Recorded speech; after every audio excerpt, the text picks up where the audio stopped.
హృదయపూర్వక కృతజ్ఞతలు అభినందనలు. తప్పకుండా రాములవారి ఆశీర్వాదం మీకు. ఇప్పుడు జరుగుతుంది అక్షంతర కార్యక్రమం జరుగుతున్నది. మీరు స్పందన చూడండి. దేశవ్యాప్తంగా ఇది భారతీయ జనతా ఓవైసీ అనే వ్యక్తి ఫస్ట్ గుర్తించాలి. ఇది భారతీయ జనతా పార్టీ కార్యక్రమం కాదు. ఇప్పుడు జరుగుతున్న కార్యక్రమంలో ఏ పార్టీ నాయకుడైనా స్వయంగా పాల్గొంటున్నారు.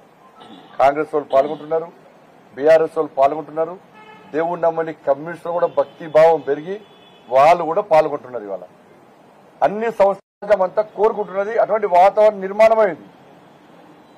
సో గౌరవ సుప్రీంకోర్టు జడ్జిమెంట్ ఇచ్చే రోజు కూడా ఈ ఎంఐఎం పార్టీ లాంటి నాయకులు ఈ దేశంలో విధ్వంసం జరగాలని కోరుకున్నారు. కానీ దానికి భిన్నంగా ఈ దేశ ప్రజలందరూ కూడా ఐక్యతను ప్రదర్శించారు. ప్రశాంతమైన వాతావరణాన్ని ఏ విధంగా నిర్మిస్తామో ఆ రోజు చూపెట్టిన రోజు. ఓవైసీ అనే మూర్ఖుడికి అసలు విషయం గుర్తించాలి. నువ్వు రెచ్చగొడితే రెచ్చిపోవడానికి ముస్లిం సమాజం కూడా మీ మాట వినరు, మిమ్మల్ని పట్టించుకోవాలన్న విషయాన్ని గుర్తుంచుకోవాలి. అయోధ్య సంబంధించి, ఉత్తరప్రదేశ్ సంబంధించి అనేక ముస్లిం సంస్థలు ముస్లిం సుప్రీంకోర్టు ఇచ్చే తీర్పును కూడా ధిక్కరించే స్థాయికి వచ్చారంటే ఒక్కసారి ఆలోచించాల్సిన అవసరం ఉంది. కానీ ఇది ఇవాళ ఇంకోటి గుర్తించాలి.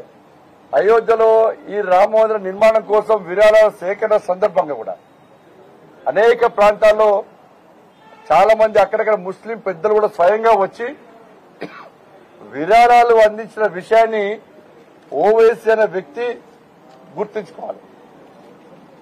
వాళ్ళ అక్షింతల కార్యక్రమాన్ని చేపడుతుంటే అనేక మంది ముస్లిం మహిళలు కానీ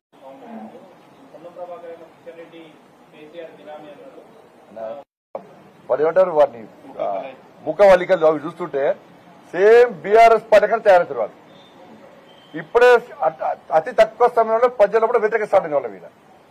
ఈ భాషతోనే విపక్షాలు సూచన సలహాలు ఇచ్చినప్పుడు, వాళ్ళు విమర్శించినప్పుడు అదే స్థాయిలో పొలేట్ ఇవ్వాలి. ఎవరికి ఇప్పుడు మాట్లాడే వాళ్ళు అందరూ ఉన్నారు కదా,